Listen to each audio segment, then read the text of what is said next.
Are you now, or have you ever been a member of the Communist Party of Canada? No, never. I've never been related to any political organization whatsoever. That includes the Freemasons, conservatives, liberals. All that stuff is meant to cause divisions. I already explained that. It's there to cause the division. If you're thinking commie, if you're thinking liberal, then that's the way you're going to be, and you're going to be divided from all these other places, right? Well, what I'm doing is I'm ignoring all that stuff, and I'm thinking about what's inside here for every one of us. What's really important. On August 11th, I'll be in Hamilton. On August 13th in Kitchener. August 15th in Oshawa. And then the 17th and 18th, I'll be in Ottawa on Parliament Hill for 2 days. And as I stated earlier, I'm going to Stephen Harper's house, and I'm going to drop a letter in his mailbox peacefully. I'm not a violent person. And then after that, it's Montreal for 2 days, so that would be the 19th and 20th. And then after that, I'm walking from outside of Montreal all the way to Halifax. And I do have, and I've already walked pretty far. I do have to take a couple rides, hospital stay. Are you documenting this? Yes, I have about 300 gigabytes of video right now from the journey so far, and there's lots more to come. There's lots more to change our ways for a better world for future generations. So, thank you guys for showing up. I really appreciate it.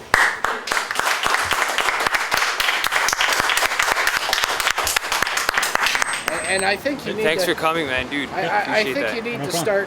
Good to meet you, man. Yeah. Indeed. You feel like doing an interview? I could do a quick one, yeah. So we're here at Conspiracy Culture with a guest. Do you mind introducing yourself? Yeah, my name is Mark Howitt. I'm the founder of the World Public Union and documentary filmmaker, musician. I used to run a record label called Archaic North Entertainment. And I came to Conspiracy Culture today to address people about the concerns that I've heard from Canadians from Sudbury up until Toronto. I'm walking across Eastern Canada. With the exception of medical emergencies, I'll need rides in the 400 and the 401. It's illegal to walk on those highways. Plus, I had seminars set up now, so I do need rides when I got to Barrie, like after Barrie and stuff.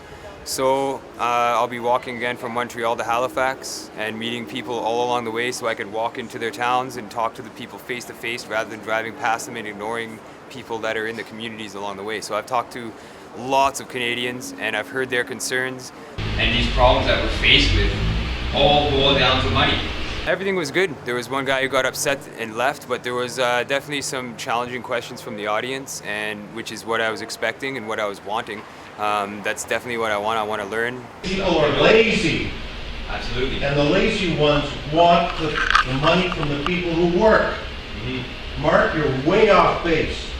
You're talking about a socialist utopia. You're talking about a socialist utopia. Free. Yeah. Yeah?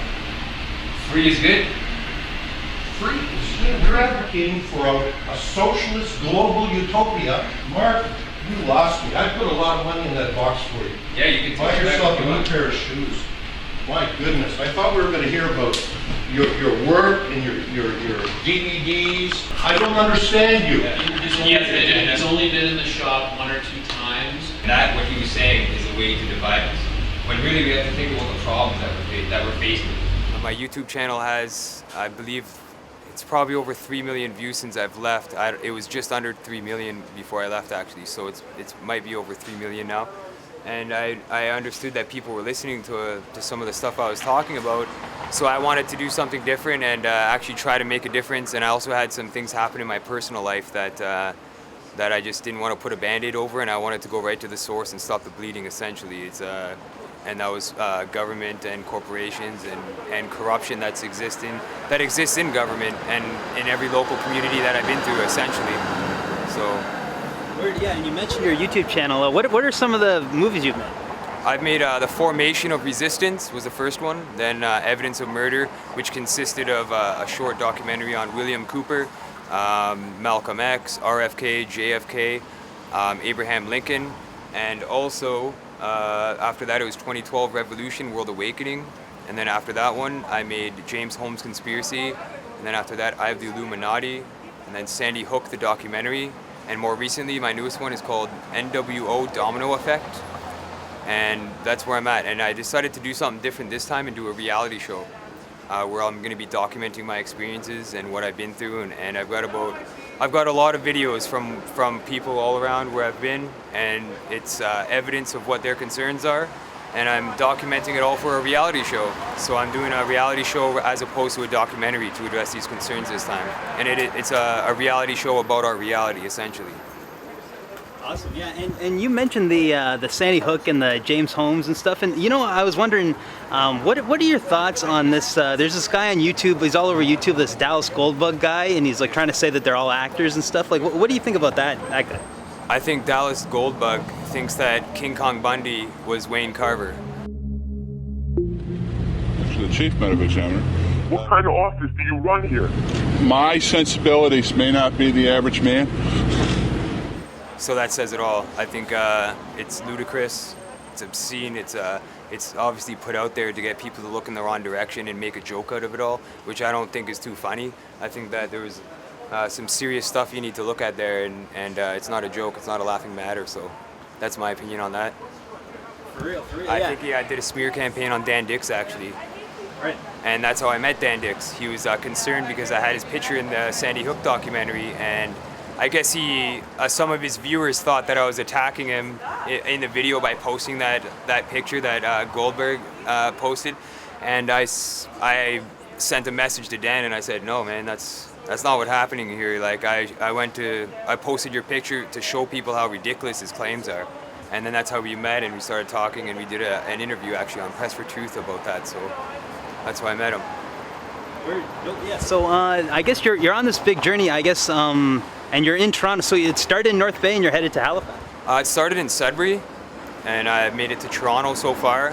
I did have to go to the hospital, the emergency in Huntsville, due to wounds on my feet. The OPP told me not to walk from Huntsville to Barrie, and the doctor recommended to stay off my feet for 5 days, so I got a bus ride from Huntsville to Barrie, which is essentially the only long ride I got. The only other time I had to get a short ride was 20 kilometers to a hotel when a tornado was coming through, and I had severe flesh wounds on my ankles. And another time I sprained my ankle on the way to North Bay. It was swollen up huge. I've got crazy graphic videos that show the injuries that I've been going through. But now I'm walking fine. I heal fast, which is another good thing. I'm a fast healer, and I think it's all in the power of the mind that's really doing it. It must be, because I'm not eating a lot and I'm not drinking a lot. I don't want to threaten anybody or cause anybody harm doing this. I'm actually here to spread awareness and peace and love and unity, and that's what I'm doing as best as I can. So. And it's been really effective, actually. I have talked to a lot of people, and I have got a lot of great interviews with people on the streets and at their homes and all sorts of things. So it's been really this is the most eye-opening journey I've ever been on, and it's really taught me a lot about all sorts of things, for sure. From something you brought up, and when you were mentioning about your tattoos and how you've got, like, do you believe in, like, that there is, like, a satanic conspiracy? And, like, because I know you brought up that you got that tattoos. Well, it's obvious. Who these people are representing. These people, I'm saying that as in some sort of secret elite group that is shaping the world and making sure that we don't get ahead, and making sure that the system runs, that the government stays intact. That's their main goal, is to make sure that finances, corporations, Wall Street, all that stuff stays intact.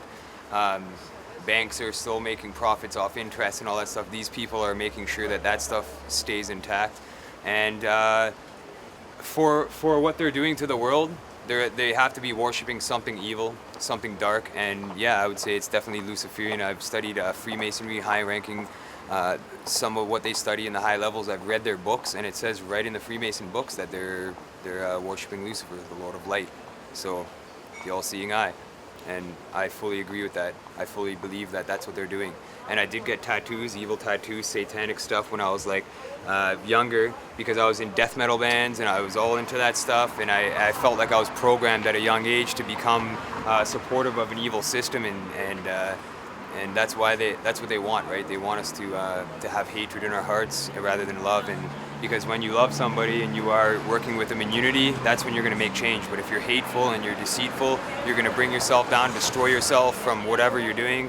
I'm not saying I'm a Christian or I believe in God or anything like that now, but I do believe in the human spirit, and I do believe in something like a creator of some sort that put this all here, and I do believe that everything happens for a reason. So that's another thing. And this shirt says it all. I want to show you guys this shirt. Some crimes can put you in jail, while others can put you in government. And I think that's about sums it up. I would also suggest look up Rick Simpson, Run from the Cure, great documentary. He shows you how to cure cancer with cannabinoids. Cannabis is almost like a cure-all. It cures so many things. It's unbelievable. And then you have oxy therapy. You have dietary supplements. You can change the diet and not eat all the bad food that they're making available for us out there, and just change your diet and eat more healthy. And then you could reduce the chances of getting cancer, and you could even get rid of cancer that way. My name's Mark Howitt, M-A-R-K-H-O-W-I-T-T. What I'm doing is called the March of Freedom. That's going to be the name of the show. That's also on Facebook, facebook.com/March of Freedom. And I run the World Public Union website as well, worldpublicunion.org. It is a publicly operated website. If anybody's out there who wants to contribute and help out, then just get in touch with the website, and I'd love to meet you guys, and put you guys in touch with people that are in your area that share like-minded views, because that's really important, is connecting people in different communities. So that's what I'm trying to do, and it is a publicly operated union. I don't want people to think that I'm the leader, because it's a group of leaderless leaders. So what that means is we're all our own leaders. We all take responsibility for our own actions. And if we're doing something bad, then you're taking responsibility for that. But if you're doing something good, you're also taking responsibility for that. And I think more people want to do good than harm. So. Awesome. So you're back on Facebook? Yeah, I got hacked. Totally hacked. I got it all on video. I've documented it all on video. It's going to be on the show. I got hacked pretty hard. A week after I left to do this March of Freedom, they deleted my Facebook account. They took it down. I couldn't even contact my family at home because they deleted my profile. I had to use a backup one just to let my wife know I was okay. And everybody that I didn't have on that backup profile was worried about me. They're like, what happened to him? He's doing the March of Freedom and all of a sudden his Facebook page gets hacked and taken down? Like, who hacked my account? They tried to silence me, and there was no reason for it. I didn't do anything wrong. I was just doing the March of Freedom and keeping people up to date on things, and connecting people to World Public Union locals all around, and then they shut me down. And it clearly said right on the screen, hacked. So someone hacked me and took my account down for a week during this, so it's been pretty hard for sure. Yeah, that's hardcore. Yeah, we're talking about some real conspiracies here. We got Mark Howitt, and yeah, you can check out this interview on the TorontoTruthSeekers.com. Nice, Toronto Truth Seekers. Yep. Peace be with you, my brother. Thank you. Indeed, and to all the people watching. Word. Get Lawrence. No, you don't want to get Lawrence. Lawrence.